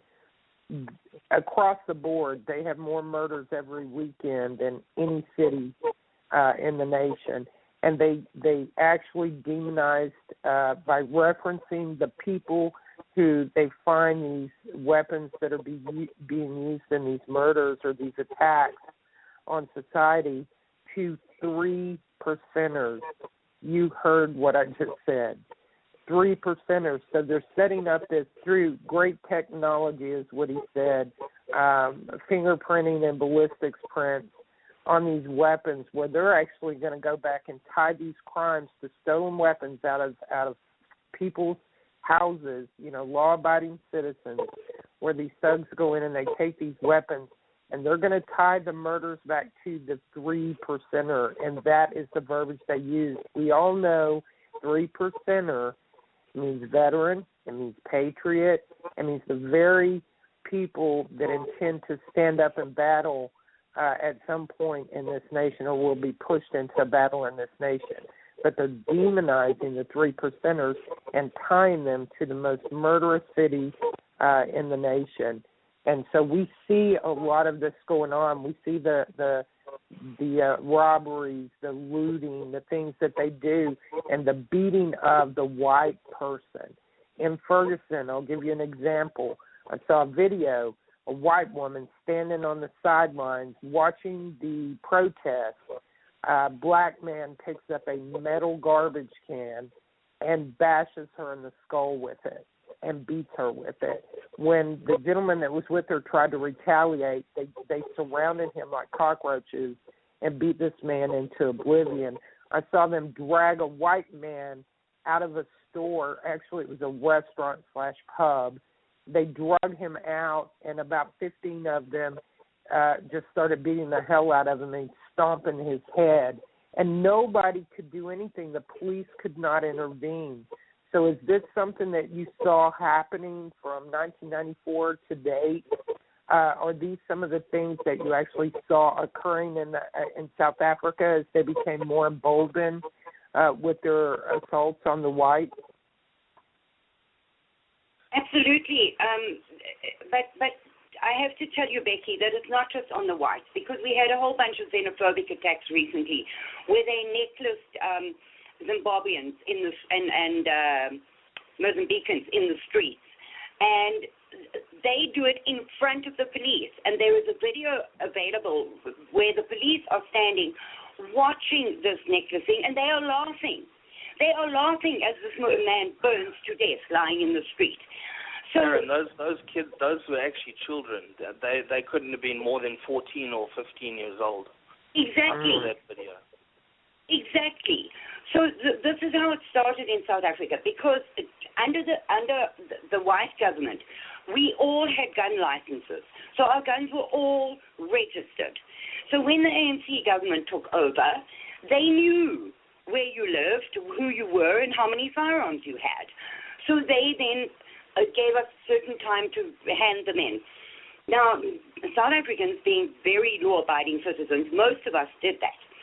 Now, those self-same firearms are being hired out to criminals by the police, or being sold to criminals by the police for obviously criminal purposes.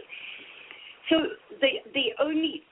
the majority of firearms available in South Africa are illegal and in the hands of criminals.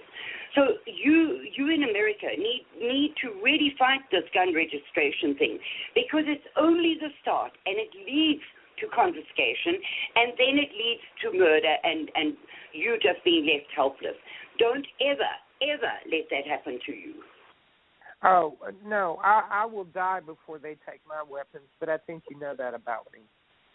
I refuse, because I've painted such a huge target on my head with the Black movement, the Panthers calling Shabazz out on his demand for the murdering of all whites in America, and the things that are going on. I actually have 6 cameras that were placed on my home, and I'm watching a monitor as we speak while I run the show from my bedroom, or I can monitor my home from my phone. I have 2 cameras on the side, one in the front, one in the back, and then I have neighbors who have cameras. So if someone tries to get past my camera system by destroying them or taking them down, I have people behind me, beside me, and in front of me that have also put cameras on their homes. So my safety with my weapons in my home, being belted in martial arts, being the owner of a military-grade training facility, and having the experience that I have, I know that I'm secure in my home. But when I'm out on the street, if I'm just not paying attention, my life is in danger. The average person's life is in danger, but mine more so. So I take every extra precaution. I will not be disarmed. And in the event that I am in the middle of a flash mob, before they take me out, I promise you I will handle my business, and I will take many with me. But they are trying to disarm us. They're trying to turn us in to Africa. And with what you said, I wasn't aware that Mandela sang the song about killing the Boer. Boer, by the way, folks, is reference to the white people. And Obama listening to that and smiling about it is really not shocking to me at this point. No, it's maybe not to you, Becky, but to the South Africans who are looking to the outside world to come and save them, the same way that they sold them down the river to the ANC government, the same way that they put sanctions against the white South Africa. They are looking to the outside world to help them, and they are hoping beyond hope that somebody from the outside world is going to stand up, pay attention, and help them. But so when they have Obama in their own country, standing next to Zuma, singing the song and smiling, where is the hope for these people? And you ask, what can we do for them? The best thing we can do right now is give them hope that there are people in the outside world who are listening, who are trying to help. But that kind of thing destroys hope absolutely. I do want you to know I have a couple of investors that I've reached out to. Jim, and my misunderstanding, Jim was going on vacation with his family. He should be back this Thursday. He said he would phone me on Thursday. I assumed it was last Thursday, but that was my bad. I dropped the ball on that. It will actually be this Thursday, and we're hoping to have the money, obviously, to bring this family that you actually have received visas for to America. And that would be such a blessing for me to be able to step up and be able to put that together for us. Let me ask you another question. For that, I am exceedingly grateful, because if we are successful with this one, we can then do it for another one, and we can bring them out one family at a time. But I'm just praying that we are. Let me ask you a question. I personally know that family as well, and the things that those people have done for South Africans, I think that they, out of anybody I've ever met, are the most deserving for what Kerin is doing for them, and any help that anybody out there could do for that family to bring them out here is only going to be thankful and God blessing. And I'm gonna ask my listeners to do something for us. We're listened to in over 30 countries right now, and I'm not sure about the time slot today and what our reach is as far as the live audience. I won't have those stats until later this evening, but I should have an overall picture or view of the archive listens to the show today.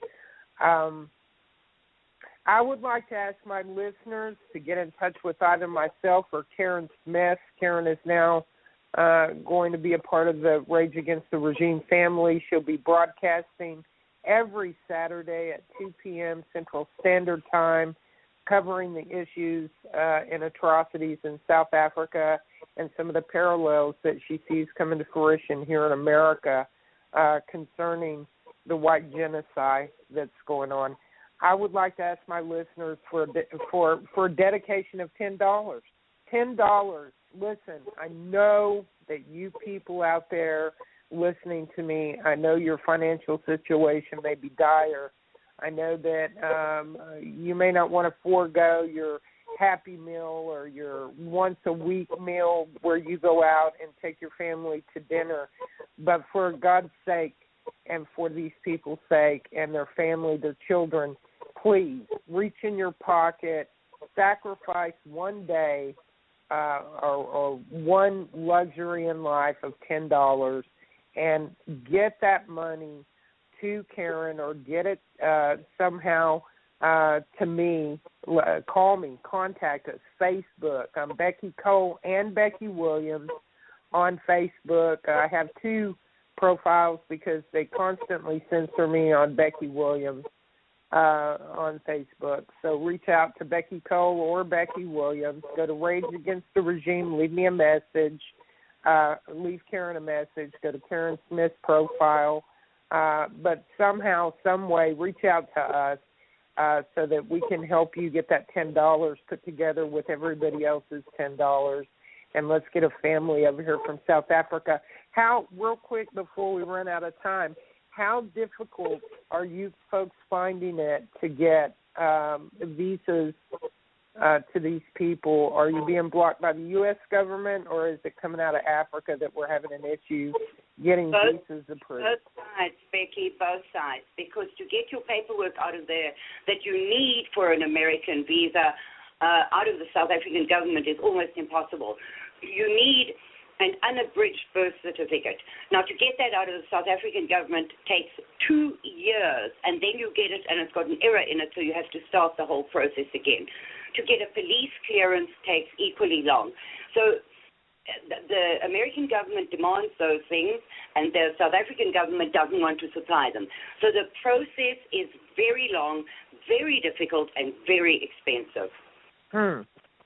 You and I will talk offline because sometimes we have to fight fire with fire, but you and I will talk offline about a possible another avenue to be able to get those things in order. We won't do that on air. If people want to contact me on Facebook, I've started a new page called Radio Free South Africa on Facebook, which is the show I will be doing on your network. So if you go to Radio Free South Africa, you will contact me far easier than you will by looking for a Kerin Smith. But if you're looking for Kerin Smith, I have a Texas rose, a yellow rose, as my picture, my identifier on Facebook. Dion, is there a way that folks can reach you? Do you have a Facebook as well? Yeah, anyone can get hold of me on Facebook. It's my name is Dion Wilmot. It's DeonWilmot, and you can get me on Facebook. My profile. Well, there's not many Dion Wilmots there, but there's a profile of my wedding day with myself and my wife next to a yellow car. Okay. All right. Again, I'm going to ask my listeners for $10. That's it. $10. If I have 100 listeners out there sending $10 or 150 listeners out there sending $10, I will reach in my own pocket and I will give $100 to the cause out of my pocket. In other words, I'll do tenfold what I'm asking you to give. I can't do that for everybody, but as a one-time offer right now, I can give $100. My personal contribution will be $100, Kerin. But I want my listeners out there, I'm asking them for 10. I can't thank you enough because what price can you put on two people's lives? And these people have worked tirelessly, and I mean tirelessly, for the people in the squatter camps. They have helped hundreds of thousands of people, and they can help them even more by being in the USA. They will still do the work, but they will be free to speak out, which they are not free to do right now. And you cannot put a price on saving people's lives. What is the price of a life? Is it worth $10 to you to save a hero? Please, people, please, I'm begging. They're ready to go. We just need a very small amount of money now, and they can leave. All right, fantastic. Well, I've got a caller that is on hold. He's been very patient. My other callers have dropped off. They see the time clicking off. So I'm going to go ahead and open Wilbur. Are you there, brother? I've opened your mic up. I am here, Becky. I've been listening for about 45 minutes. I was doing an article this morning, and I was on Doc Green's show, but I've got something to input here. I've heard something, and this is going to really rub a lot of people the wrong way, okay? I read an article by Alan West over the weekend. Do our two guests know who Alan West is? Yes. Okay. Alan West forwarded an article. Yes. Alan forwarded an article from a public defender, and he did a 4-page essay on the mindset of the black Americans, and it was horrible. It was if the libtards are looking for racism, there it is. But he went fact by fact by fact by fact. They live in the here and now. They have no conscience. When one of them beat a young woman almost to death in a robbery, and he asked her, why did you do that? His answer was, she wasn't no kin to me, nothing to me. Wow. He said when he used anything over a 3-syllable word, they became angry because they did not have comprehension. They screamed and hollered in the courtroom, wore loud clothes, would not listen to counsel, had absolutely no conscience as far as hurting people or breaking the law. And I started to thinking, maybe the old Confederates weren't that far off, Anyway, Becky, that's what I wanted to input. I'm still saying I've retreated, as you've seen, from Facebook. I haven't done away with it. I'm just using it for the gossip sites that I know it to be, and I'm going to other avenues. I'm still there, as you can check your email and find out.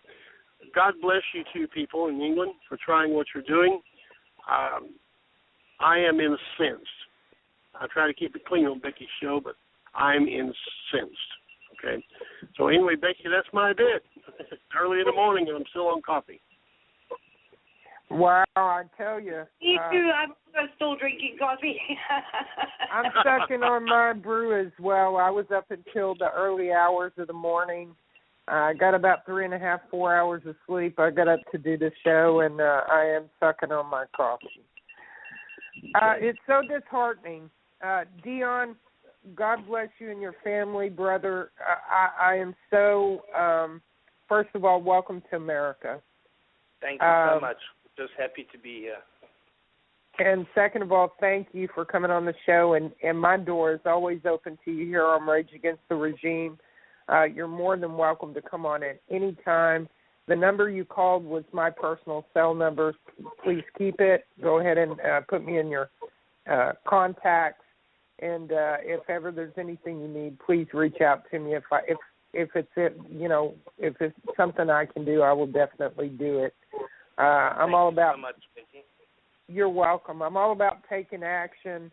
I'm not the keyboard warrior that sits back and talks about how badass I am on a keyboard and then refuse to take action. I will take action at any opportunity. I take action.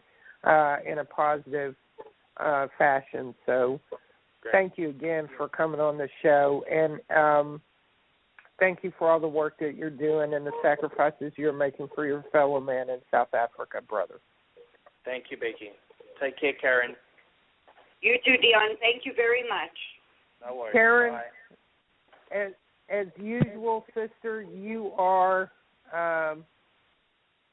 you're an amazing creature, man. I am honored to call you sister and colleague, and thank you for everything that you're doing. And, you know, you're doing the work of God, and we have to give honor to our Father in heaven, because he's given us the patience not to go ballistic, but he's also given us a task, and you've stepped up to the plate and become obedient, you know, in that, and I want to say thank you for that. And thank you, Becky, for hearing what we're saying and giving us the opportunity and a platform to speak about it, because this is a story that needs to be heard. You're absolutely right. I'm so sorry that Jack Sen couldn't make it today. I haven't spoken to him, but if you could find out what happened. I'll speak to you offline about that. Absolutely, absolutely. Well, folks, the hour is up. We've gone a couple of minutes over. I have a lot of things to do today. I'm suffering from a strep infection, and I've got to get over to the doctor and let him give me some antibiotics for it. So I'm a little bit under the weather today.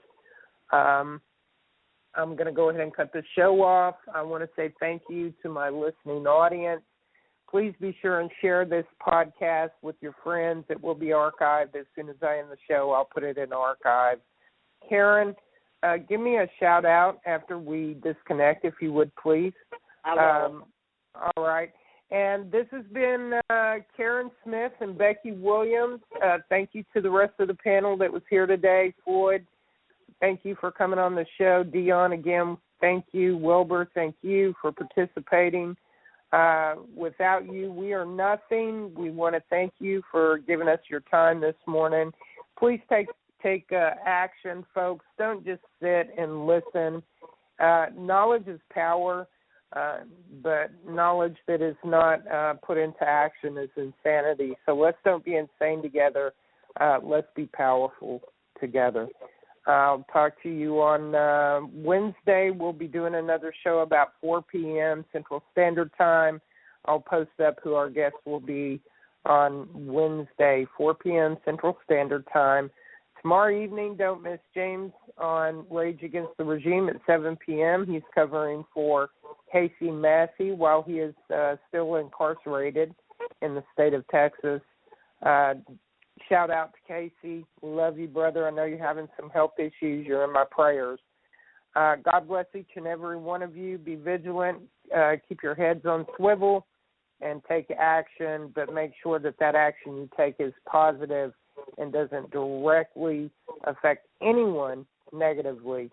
In other words, don't be so quick with the trigger. Until Wednesday, this is Becky Williams with Rage Against the Regime podcast. Thank you for listening.